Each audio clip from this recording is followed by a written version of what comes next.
Buenas noches. Está con nosotros el ministro de Seguridad de la Provincia de Buenos Aires, Sergio Berni. Muchas gracias por estar acá. Especialmente le agradezco porque sé que tiene un problema en las manos que está resolviendo con rehenes en Garín. Veníamos para acá, justo se dio una toma de rehenes en Garín, pero bueno, ya el jefe de la policía tiene indicaciones precisas junto al Grupo Halcón, así que confío que durante el transcurso de esta nota se va a resolver la situación de la manera más favorable. ¿Y es muy grave? Todo es grave.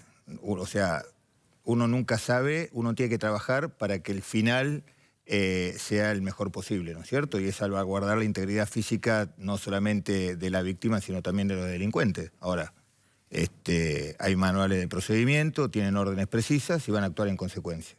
Hablando de salvaguardar la vida de los delincuentes, le quería hacer una pregunta.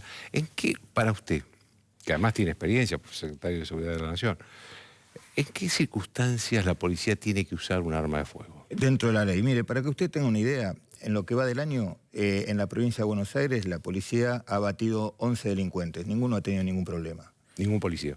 Ningún policía. ¿Por qué? Porque actuaron dentro de la ley. Cuando uno actúa dentro de la ley, de acuerdo a un artículo específico, que es el de la legítima defensa, que lo establece el Código Penal, no tiene ningún problema. Ahora, cuando empieza a hacer inventos raros y quiere forzar la ley, cuestiones que no dice por un principio demagógico, después terminan todos con problemas. Fíjese, quien ha hecho el protocolo Chocobar, hoy no es más ministra de Seguridad, pero sin embargo, aquellos que utilizaron el protocolo Chocobar o que actuaron, no que lo utilizaron, sino que actuaron a la manera Chocobar, hoy están siendo procesados por la justicia. Es más, hasta creo que ayer o anteayer ya han procesado a un policía federal. ¿Se acuerda ese enfrentamiento que hubo entre la Policía Federal y la Policía de la Provincia de Buenos Aires, donde resultó muerto un policía bonaerense? Bueno, está procesado uno de los policías federales porque se comprobó que había entrado, que había actuado no de acuerdo a la legítima defensa. Entonces,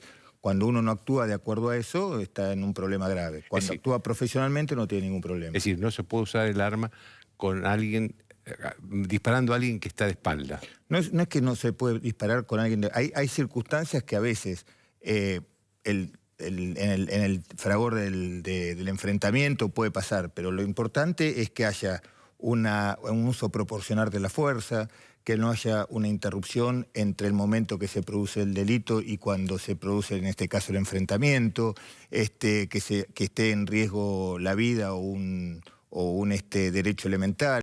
Bueno, hay diferentes factores que hay que consensuar, que se hace de manera instantánea, instintiva, y se lo hace un profesional, que eso es lo que no le pasó a Chocobar. Cuando uno no está entrenado, no actúa instintivamente y uno actúa instintivamente de acuerdo a la profesionalización que tiene.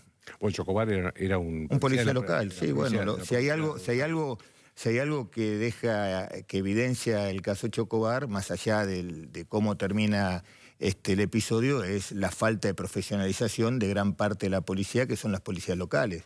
Esos policías han tenido 4 meses de entrenamiento, lo han sacado a la calle, hace 6 años que están en la calle y no han tenido ni siquiera la posibilidad de ascender. Y no solamente eso, no tienen una cadena de mando. Fíjese que hay lugares, por ejemplo, en la provincia de Buenos Aires, donde la policía local son 500, 400 hombres que no tienen una cadena de mando. Entre los 400 hombres y su jefe, porque son parche tras parche que se fueron haciendo y esto repercute drásticamente en los índices de seguridad. Entonces, por eso tenemos que avanzar en hacer reformas estructurales muy importantes. No podemos seguir actuando. La gran mayoría de los problemas es como la punta de un iceberg, ¿no? Todos los problemas. O uno actúa sobre lo que se ve y son parche tras parche, o actuamos sobre lo que hay abajo de lo que no se ve. Bueno, nosotros tenemos que hacer cambios estructurales para que eso no pase. Ministro, ¿y qué es lo que no se ve que usted ha encontrado como herencia del otro gobierno? ¿Qué es lo que no se ve? Mire, lo más importante capaz que es lo que se ve, que es el grado de aceptación que tiene el ciudadano de la provincia de Buenos Aires con respecto a su policía. Tiene un 92% de rechazo. Eso hablan las claras. La policía es rechazada en un 92%. Es durísimo y hay que trabajar. Y eso es producto de la falta de profesionalización, cómo se fueron dando las cosas. Dentro de la policía hay 3 policías distintas. Llega un momento que un policía no sabe a quién responde. Tiene la policía local, la policía comunal, el resabio, la bonaerense. Bueno, se ha roto la cadena de mando. ¿No? Cuando se rompe la cadena de mando, se rompe la cadena de comando, no hay cadena de control. Entonces, fíjese, usted me pregunta qué heredamos. Bueno, heredamos una policía que tiene casi 40.000 sumarios. Entonces, cuando usted tiene una policía, una fuerza de 90.000 efectivos con 40.000 sumarios, quiere decir que alguien no controló, porque esto es como cuando usted en un aula de 40 chicos le repite uno, bueno, tuvo un problema de aprendizaje, que repitan 2, tienen 2 problemas de aprendizaje. Ahora, si repite más de la mitad del grado, claramente hay un problema de enseñanza. Bueno, esto es lo que está pasando y tenemos que avanzar y sin ningún miedo hacer reformas estructurales. Y cuando hablamos de reformas estructurales, no solamente en el sistema de seguridad, sino también en el sistema de justicia, en el sistema penitenciario y por sobre todas las cosas avanzar en un claro modelo de equidad social. No hay posibilidad de generar planes de seguridad por fuera de un modelo de inclusión social. ¿Usted cree que la situación social promueve la delincuencia? ¿Una situación social delicada, con gente marginada, sin trabajo? Sí, claro, por supuesto. No es una cuestión de creencia, es una cuestión de estudio. De estudio está totalmente comprobado eso y la violencia, ¿no? Hasta hace muy poco se creía que la violencia, por ejemplo, era una situación no deseada de aquellos países que habían tenido conflictos civiles internos. Después, cuando se estudió como modelo de violencia Centroamérica, quedó muy establecido que la violencia y la delincuencia tiene que ver fundamentalmente con cuestiones estructurales sociales que tienen que ver con educación y por sobre todas las cosas con los desequilibrios y la falta de oportunidades. Eso es determinante a la hora de planificar políticas públicas. Ministro, ¿cómo está el tema del narcotráfico en la provincia? Bueno, el narcotráfico está como en la provincia, está como está en el país. Esto es una cuestión que viene profundizándose permanentemente. Y tiene que ver con un modelo que seguimos afrontando que ha fracasado. Esto no es responsabilidad de un gobierno, ni del que se fue, ni del anterior, ni el anterior, ni el anterior, sino de una metodología que se está usando. ¿Cuál es, qué es lo bueno, que hay que sentarse, no hay que darle miedo a las discusiones, hay que ser muy obstinado para darse cuenta que todo lo que hemos hecho hasta acá ha fracasado. Y que además... No me diga que está promoviendo la legalización de la... Son 2 cosas totalmente distintas. Usted me pregunta sobre el narcotráfico y otra cosa es sobre drogadicción, que son 2 cosas totalmente distintas. Está claro que la consecuencia del narcotráfico es la violencia, es la corrupción y la ruptura de todo orden social en aquellos lugares donde se genera la economía del narcotráfico. La drogadicción es otra cosa. ¿Hay vasos comunicantes? Sí, hay vasos comunicantes. Ahora, ¿esos vasos comunicantes son equidistantes o son directamente proporcionales? No, no son directamente proporcionales. Y en los países donde se estudian los problemas de drogadicción, el problema más importante son con las drogas lícitas y no las ilícitas. Por lo tanto, me parece que en la Argentina lo que hemos confundido el problema del narcotráfico con el problema de la adicción. Estamos atacando el problema del narcotráfico como si fuera una causa de la adicción. Atacamos el narcotráfico de manera errónea porque estamos aplicando una misma política de hace 40 años que lo único que ha fracasado en todas partes del mundo y no estamos mirando con atención el problema de la adicción que se combate de una manera totalmente distinta, que es un problema de salud y que se afronta de una manera totalmente distinta. Entonces, hemos hecho un embrollo tan grande que no solamente... Si Uruguay, por ejemplo, legalizó la marihuana, sí. ¿Usted estaría de acuerdo con la legalización de la marihuana? Depende para qué quiera legalizar. Si usted me pregunta si estoy de acuerdo o no, le digo, depende para qué. Si lo que usted busca es disminuir los índices de adicción, le digo que la legalización o no la legalización no incide sobre los índices de adicción. La legalización incide sobre los índices de violencia, de corrupción y de establecimiento del orden social. La adicción se maneja de otra manera. Usted me va a decir, bueno, pero Uruguay fracasó, y claramente que fracasó o no ha dado las expectativas que se pretendían porque se ha quedado a medias. Porque si usted lo que pretende es generar menor violencia, La marihuana es una de las drogas ilícitas. Le falta un amplio abanico para llegar a ese estándar que no quiere. En ningún país se ha legalizado la cocaína, ni... Bueno, depende. En algunos lugares del mundo, en Holanda tienen ciertas flexibilización y también a cierta flexibilización a ciertas drogas que acá se les llaman duras y mal llamadas duras, porque fíjese que cuando hablan del caso Uruguay, hablan de legalizar drogas blandas y justamente las drogas blandas en la clasificación de las drogas ilícitas son aquellas que generan una mayor capacidad de adicción. Entonces, hay una confusión muy importante, es un tema muy profundo, hay que debatirlo, nadie tiene la respuesta. ¿Cuál es el camino? Nadie lo sabe. Lo único que sí sabemos es que profundizando este modelo vamos a tener los mismos resultados. Y si no atacamos el fenómeno de la drogadicción y la adicción con medidas y políticas públicas sanitarias, vamos a seguir generando una sociedad con más acceso a las drogas, con más capacidad de adicción, porque la adicción está directamente proporcionada a la edad de contacto de la droga. Cuanto más chico el individuo toma contacto con la droga, más posibilidades de ser adicto tiene. Entonces, no estamos generando planes ni miradas en materia de política de salud en ese sector de la sociedad y estamos fracasando en los dos extremos, tanto en el narcotráfico como en la adicción. Por eso, el consumo de drogas ilícitas en la Argentina cada vez es mayor y a menor edad. Déjeme que le haga una pregunta. ¿Hay un grado de complicidad de sectores de la policía con el narcotráfico? No solamente sectores, sí, por supuesto que lo hay. Y claro que lo hay, pero no solamente sectores de la policía, también sectores de la política y también sectores judiciales. Se lo digo con conocimiento de causa, porque cuando fui secretario de Seguridad tuve, lamentablemente, por ejemplo, he detenido juez federal por estar en complicidad con los narcotráficos del norte. No solamente jueces, políticos y punteros políticos, policías, y es un problema de todas las policías del mundo. Ahora, ¿esto qué quiere decir? Al mal de todos, consuelo de tontos, no. Tenemos que tener una mirada clara, una mirada estratégica, y de una vez y para siempre entender que hay que hacer reformas estructurales. Lo que pasa es que nadie quiere ver el problema, o no es conveniente, no es políticamente correcto hablar del problema, pero yo tengo un hijo de 5 años, que no quiero que termine siendo un rehén de las drogas ilícitas. Entonces, si seguimos por este camino, seguramente que va a terminar en contacto temprano con drogas ilícitas. Tenemos que cambiar un modelo para que esto no suceda. Ministro, usted forma parte de un espacio político desde hace mucho tiempo. ¿Esto se lo ha planteado, ese espacio político, dentro del gobierno de la provincia, dentro del gobierno nacional, para que esto se discuta? Hay que discutirlo.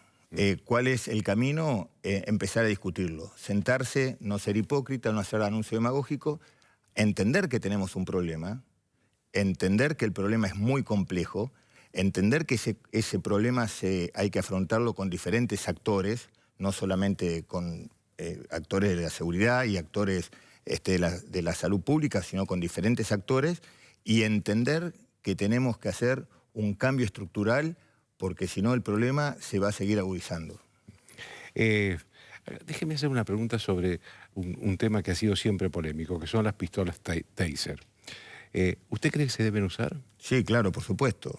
Ahora, la vamos a usar y mire, nosotros no tenemos hoy los patrulleros. Mire, en este momento tenemos una toma de rehenes. No tenemos un helicóptero para transportar el Grupo Halcón en vuelo nocturno. ¿Y por qué no tienen? Porque así está la policía, está totalmente... desmantelada. Totalmente desmantelada. Entonces, no tenemos patrulleros, mal podemos pensar en avanzar en una pistola Taser. ¿Son buenas las Taser? Sí, por supuesto. Si tuviera presupuesto, ¿la compraría? Sí, claro que la compraría. ¿Hoy es la prioridad? No, no es la prioridad. Déjeme hacerle 2 preguntas políticas. Bueno, todo es político, como estaba hablando, pero estas son más bien política nacional. Una es sobre el caso Nisman, porque usted fue uno de los primeros que llegó como secretario de Seguridad en aquel momento al domicilio de Nisman cuando se conoció la muerte del fiscal. A esta altura del partido, lo vi en el documental de Netflix, que es un personaje en el documental, a esta altura del partido, después de casi 5 años de la muerte trágica del fiscal, ¿cuál es su deducción? ¿Cuál es su conclusión? ¿Se mató o lo mataron? Permítame hacerle una corrección. Sí. No fui de los primeros en llegar, fui el anteúltimo. El anteúltimo. Después de mí llegó la fiscal. Antes que mí llegaron todos los diferentes actores. Conclusión la tengo desde el primer día. Eso es claro. No me ha cambiado nada ni el documental, ni toda la bibliografía que ha salido en este último tiempo. Aquellos que estudiamos criminología, lo primero que entendemos y que nos enseñan es que los crímenes perfectos no existen. Los que existen son las malas investigaciones. Pasaron ya casi 5 años, pasado 2 fueros que investigaron. Entonces, la pregunta es, ¿2 fueros investigaron tan mal o no se quiere llegar a la verdad? ¿Y qué cree usted? Eso es una deducción de cada uno de los que está mirando. Me parece que soy respetuoso y creo que no se puede... Es que fue suicidio, por lo que entiendo. Yo tengo mi conclusión claramente, no se puede tapar el sol con las manos. Han existido diferentes, no irregularidades, diferentes controversias a lo largo de estos 4 años, que lo ha evidenciado la bibliografía que han aparecido últimamente, donde la más científica, la que aporta datos objetivos de la causa, es el libro del periodista Dugan, y bueno, y ahora la película de Netflix. Entonces me parece que cada uno sacará su conclusión y no tengo ninguna duda que más tarde o más temprano la justicia se va a expedir como habla la justicia, con una sentencia. Ahora acá lo que pasa es que los informes técnicos no son contradictorios. Pero, por ejemplo, tenemos el informe forense donde abre las puertas a las 2 posibilidades, ¿no? El único análisis forense que se hizo de Nisman. Y después está el informe de la Gendarmería, sí, donde ahí sí se afirma que fue asesinado. Bueno, se habla de una droga que no había aparecido hasta ese momento en el cuerpo de Nisman. Son 2 cosas. Ketamina. Son 2 cosas. Los médicos forenses hacen autopsias permanentemente, más de 5.000 autopsias por año. Tienen una gran pericia en lo que hacen y han dictaminado que en la escena donde se encontró al doctor Nisman no había terceras personas. Después aparece una segunda pericia propuesta por la querella donde dice que al doctor Nisman lo mató una persona. Y después aparece la tercera pericia, que es la de Gendarmería, donde ya en vez de una pasan a ser 2. Pero esta pericia, más allá de que tiene un montón de errores que no hace falta ser científico para darse cuenta... La de Gendarmería.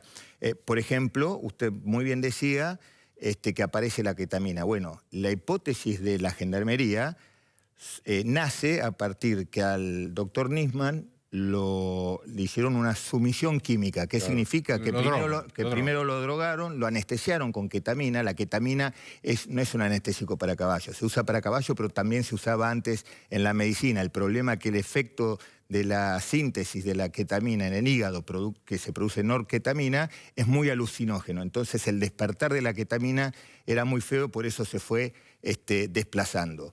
Cuando uno usa ketamina, el paciente cae totalmente anestesiado. No es que está medio, no. No está dormido, está anestesiado. Está totalmente anestesiado. Ahora, ¿qué pasa? En ningún momento de la pericia se vio ketamina y además eso se pudo observar, o por lo menos los peritos lo vieron, cuando analizaron parte del hígado. En el hígado no hay ketamina, siempre hay norketamina.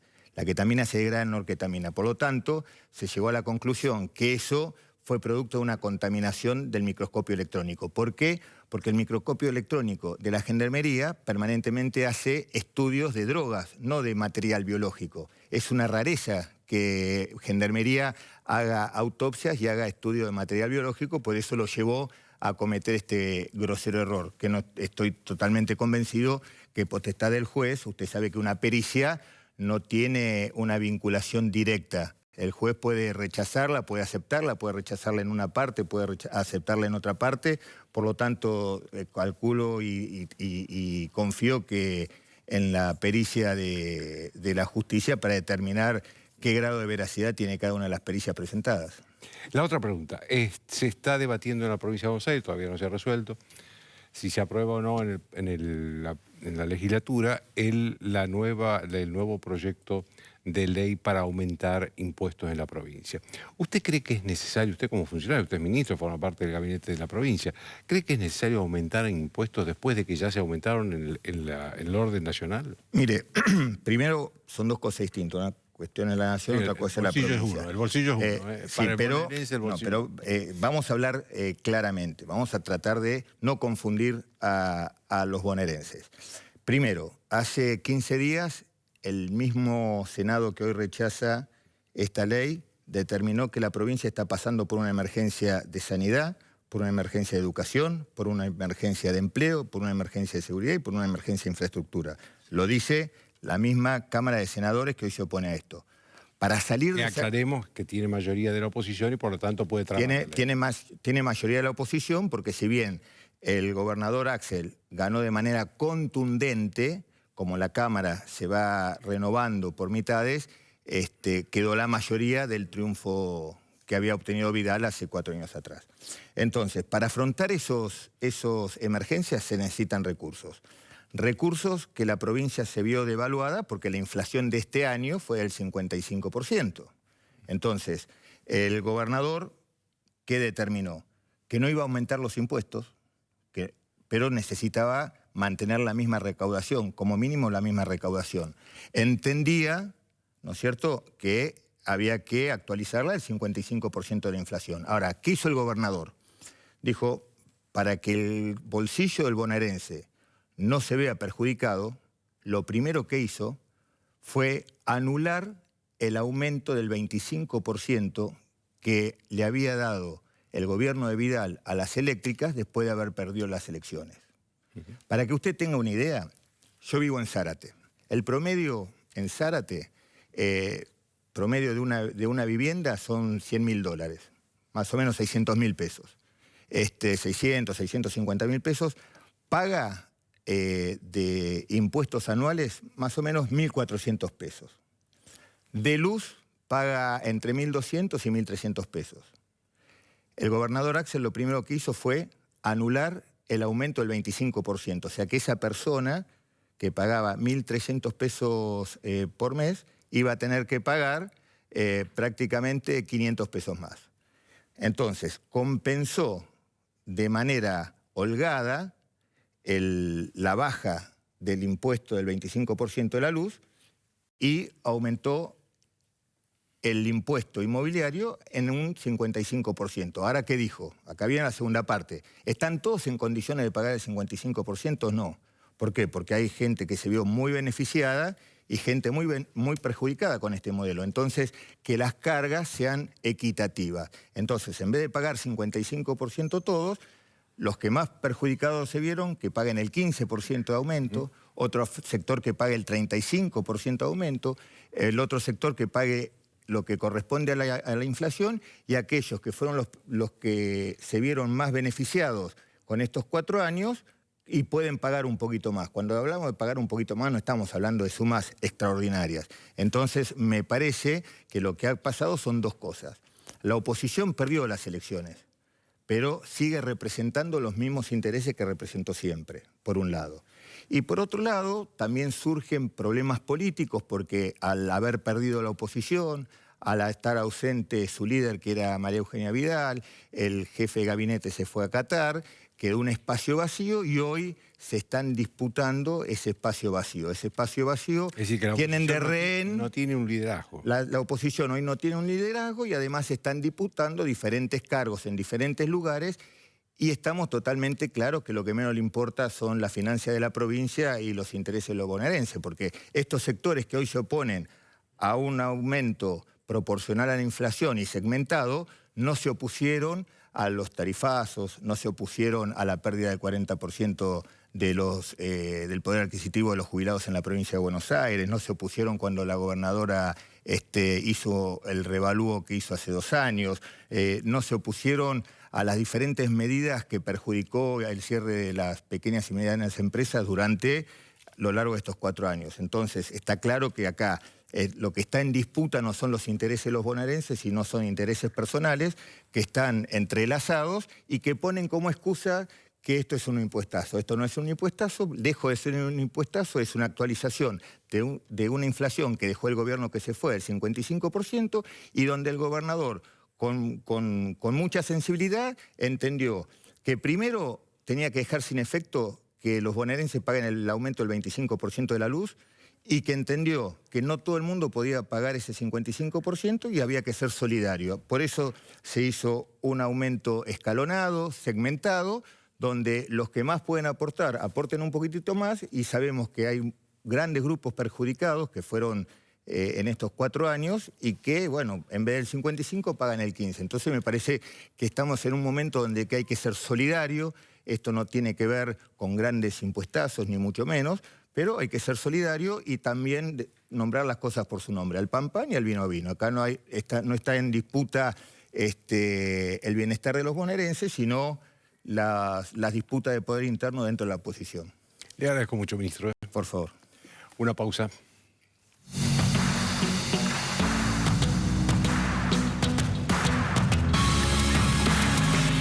Bien, estoy con el doctor Carlos Rívolo, que es fiscal y es presidente de la Asociación de Fiscales.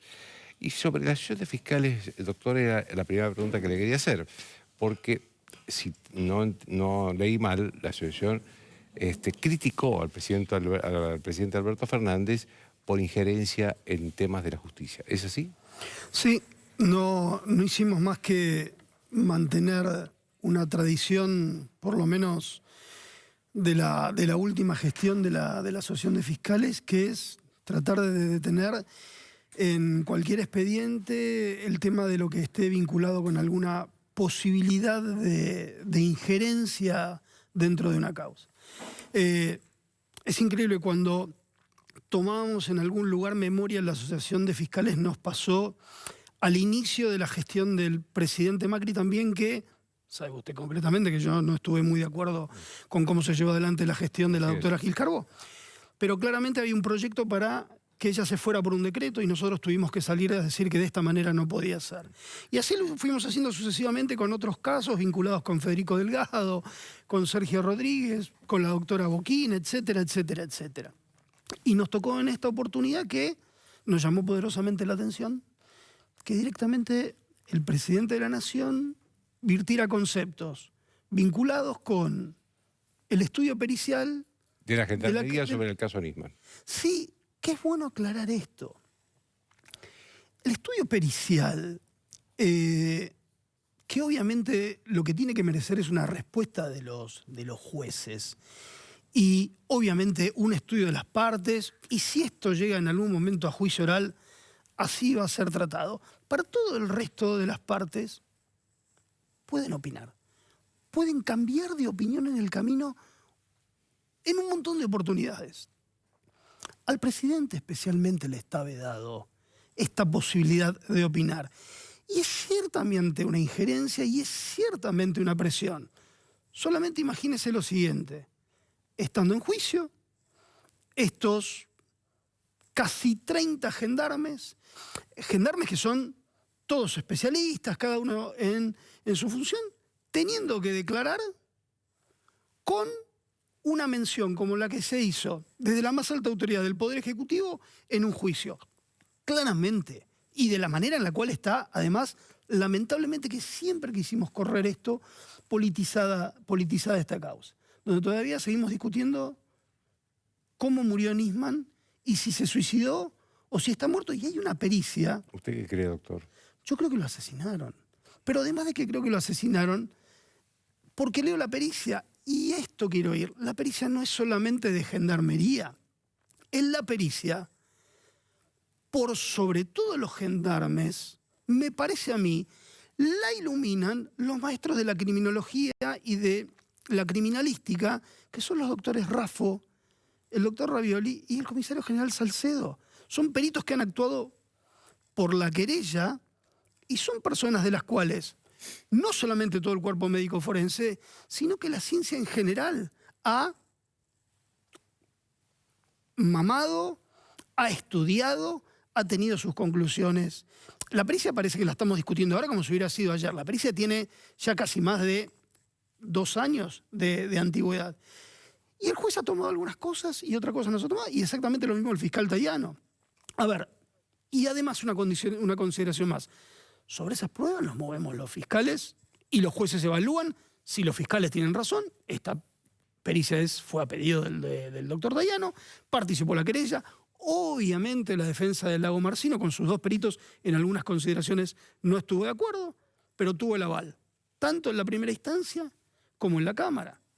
Y esperemos que llegue a juicio, porque ese es el gran debate que tuvimos hace bastante tiempo también aquí con usted, que el gran desafío que tenían por delante Tayano y Ercolini era determinar quién mató a Nisman. Y esto es también lo más porque difícil. Acá la contradicción que aparece es que la resolución de los jueces, tanto del juez de primera instancia como lo de segunda instancia, lo de la Cámara Federal, dice, esto fue un crimen, pero no hay culpables. Sí, claramente.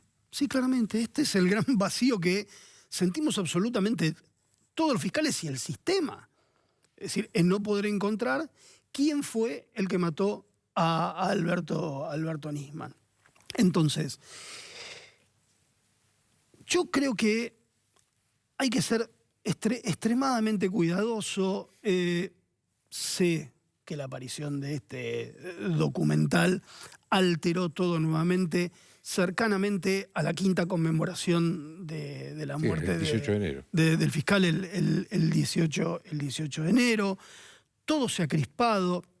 Hay claramente una grieta vinculado con no solamente la muerte de Nisman, sino con aquellos que estuvimos en la marcha y los que no estuvieron. El actual presidente estuvo caminando en esa marcha con el símbolo que teníamos en aquel momento, que era simplemente reivindicar la memoria.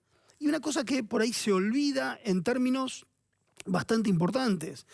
18 de febrero fuimos a la marcha, desde ese día en adelante no hablamos nunca más.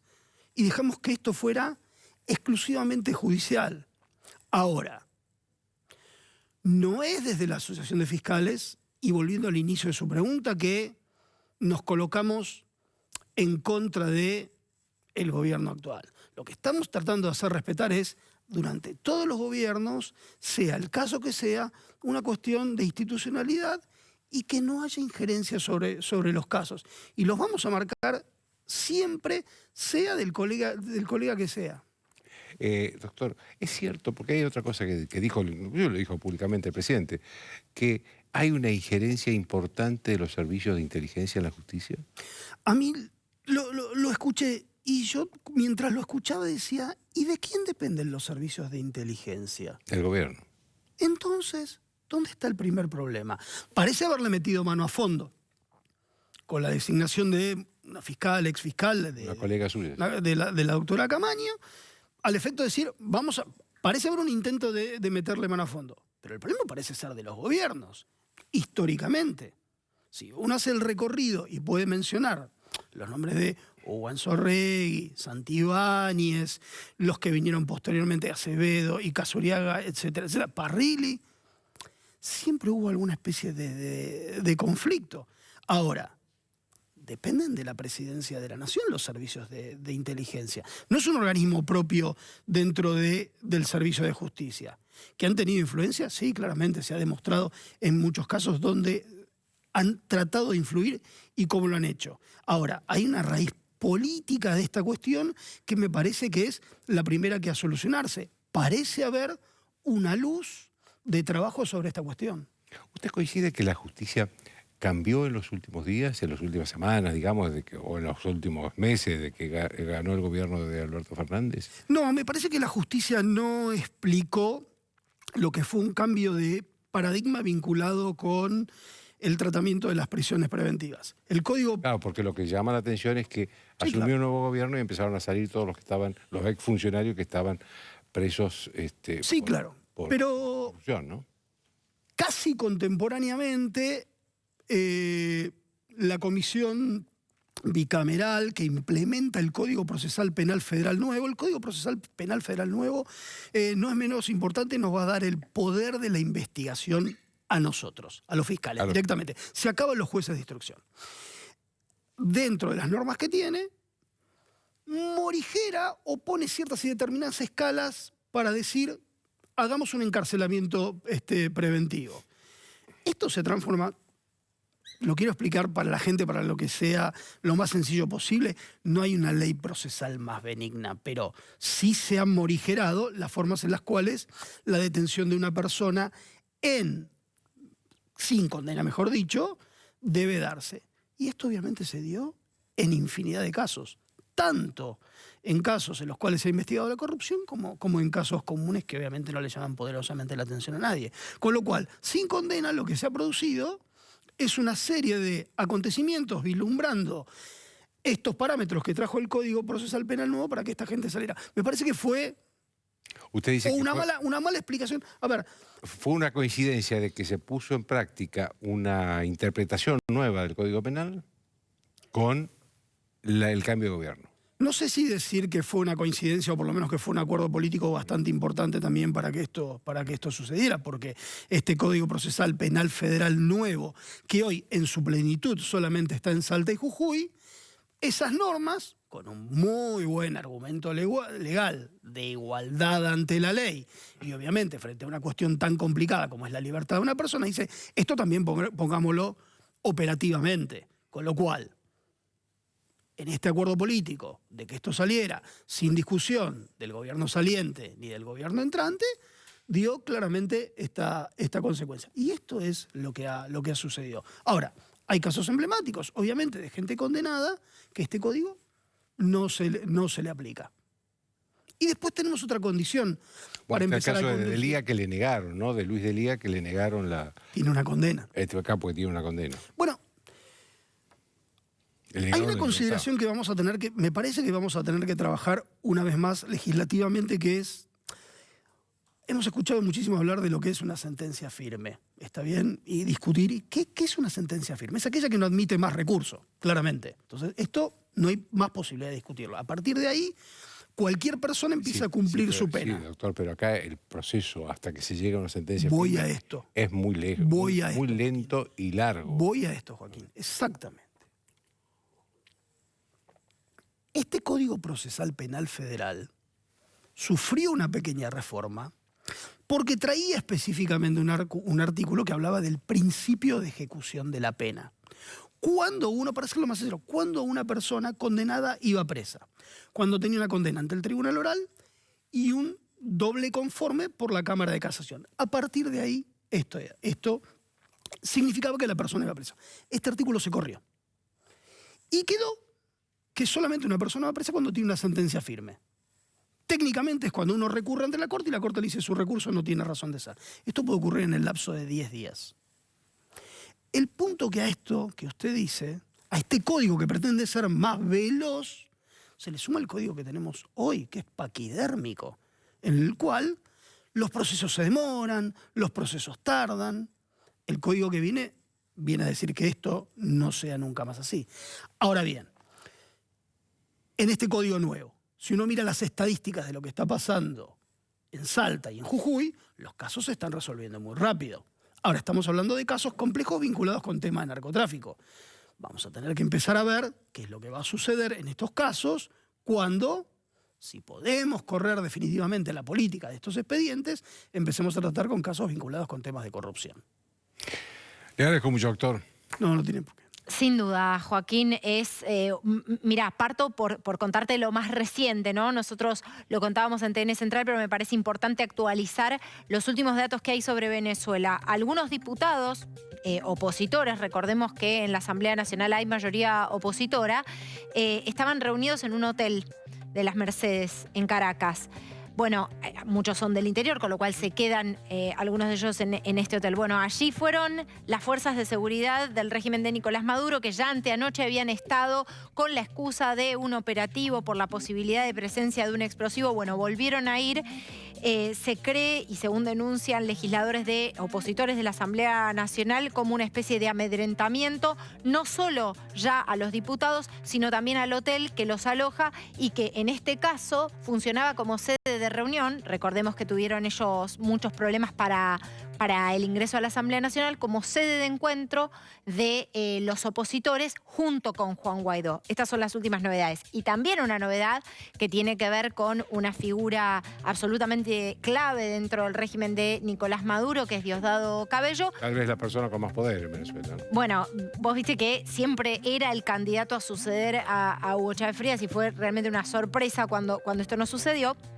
Pero lo cierto es que Diosdado Cabello en su programa con el Mazo Dando habló de las declaraciones de la Argentina. Les dijo a los chavistas, no se desmoralicen si la Argentina, a nadie le puede extrañar que Estados Unidos, que Colombia, además, pero dijo, no se desmoralicen si la Argentina dice eso. Habló del el embajador, pero después habla del canciller, ¿no? Se refería al canciller Felipe Solá y a la declaración de la Cancillería Argentina y dijo que se había cometido una guaidiotez, ¿no? En relación también al hashtag de la noche.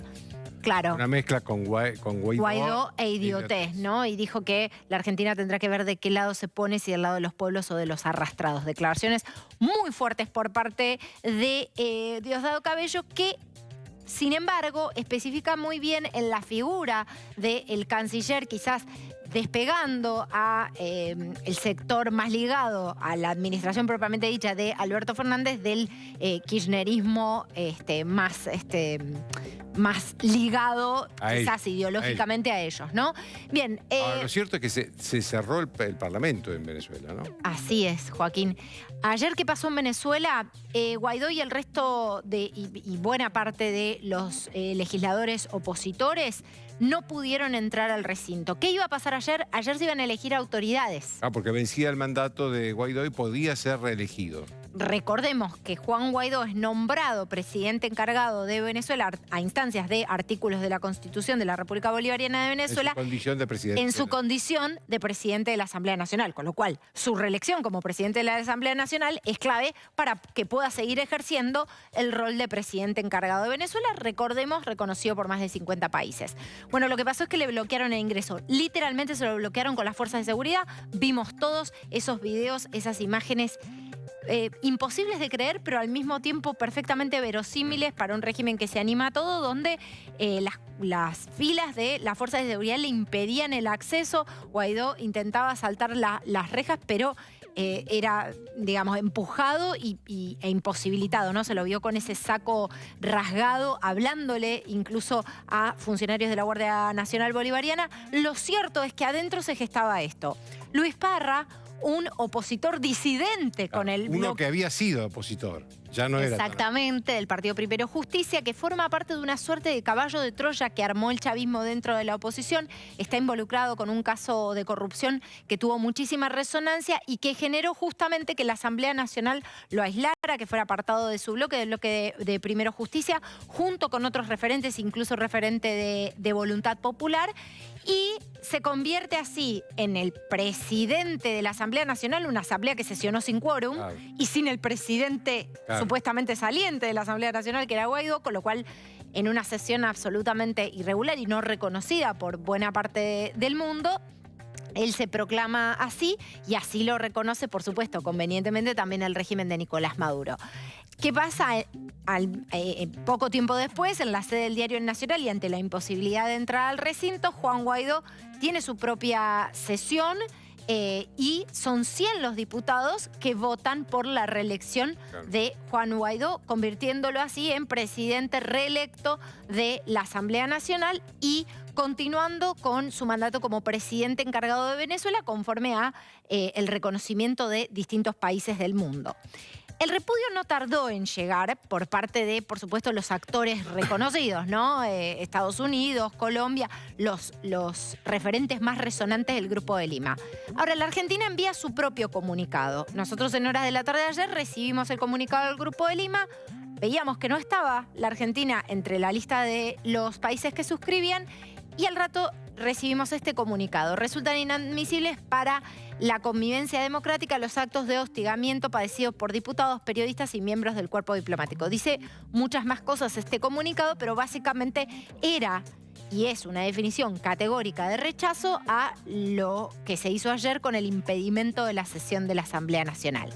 Ahora bien, mirá los términos en los que habla el Grupo de Lima. Habla de un régimen dictatorial, desconoce el resultado de lo que sucedió ayer dentro de la Asamblea Nacional, con Luis Parra proclamándose, y exhorta a ayudar al restablecimiento del Estado de Derecho, ¿no? En el comunicado de la Cancillería Argentina se habla de que este tipo de acciones de alguna manera menoscaban el pleno funcionamiento del Estado de Derecho o el pleno Estado de Derecho.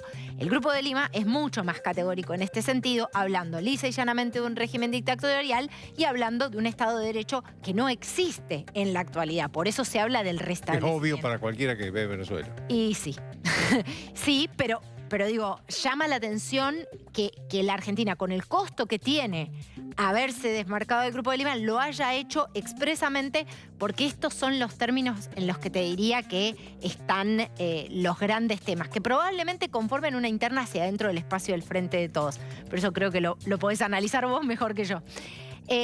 Mientras tanto, Juan Guaidó dice que le pide a su partido que lo releve de la militancia para ser un ciudadano independiente y atender a cada uno de los sectores del país y las necesidades de nuestra gente. Me parece que aquí Juan Guaidó se hace cargo del voto de confianza que, pese a que no se logró exactamente el plan trazado para el año 2019, de hecho está muy lejos de ese cese de la usurpación que había prometido, Juan Guaidó un poco le está respondiendo a distintos sectores de la oposición que aún así ratificaron su respaldo. ¿Cuál es la estrategia del régimen? Yo ayer leí una columna de Clarín de Pablo Biffi donde habla de la teoría de los hechos consumados, ¿no? Parece el régimen de Nicolás Maduro apostar, y el chavismo, si trazamos una cronología, la verdad es que los avasallamientos datan de mucho tiempo atrás, vos lo sabes bien, Joaquín, de buscar consumar los hechos y después ver qué pasa. O sea, todo el tiempo probar hasta dónde puede llevar. Y si pasa, pasa.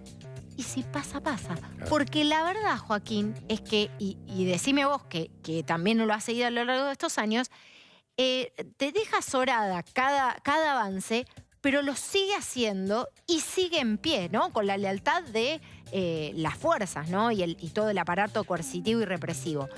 Otro de las apuestas del régimen es el desgaste en las calles. Era uno de los grandes fuertes de voluntad popular, el partido de Juan Guaidó. Que salga la gente a la calle. Claro, pero que se desgaste, porque la represión es tan brutal y además la gente está sumida en una crisis humanitaria tan pero tan dura que prácticamente reduce la vida en muchos casos a la subsistencia, que el desgaste en las calles ya se ha notado. Entonces ha mermado la convocatoria de las movilizaciones populares. También apuesta al cambio de la agenda de los Estados Unidos. El foco de los Estados Unidos hoy está puesto en el conflicto con Irán y en Medio Oriente. Y atención con esto, porque ya lo han anunciado, la convocatoria a elecciones legislativas, o sea, la estocada final del régimen probablemente sea, conforme a lo que han declarado recientemente, la convocatoria a elecciones legislativas en este año, ¿no? Veremos. Bueno, en este año se vence el mandato de la actual Asamblea. Veremos, sí, pero a todo esto lo que dicen desde la oposición es, bueno, ok, va a convocar este régimen que pergeñó todas las elecciones fraudulentas, va a convocar a las elecciones para la única institución que todavía permanece con cierto reconocimiento de funcionamiento democrático. Venezuela sigue en su propio laberinto. Gracias, Caro. Nos vemos el lunes. A vos. Una pausa.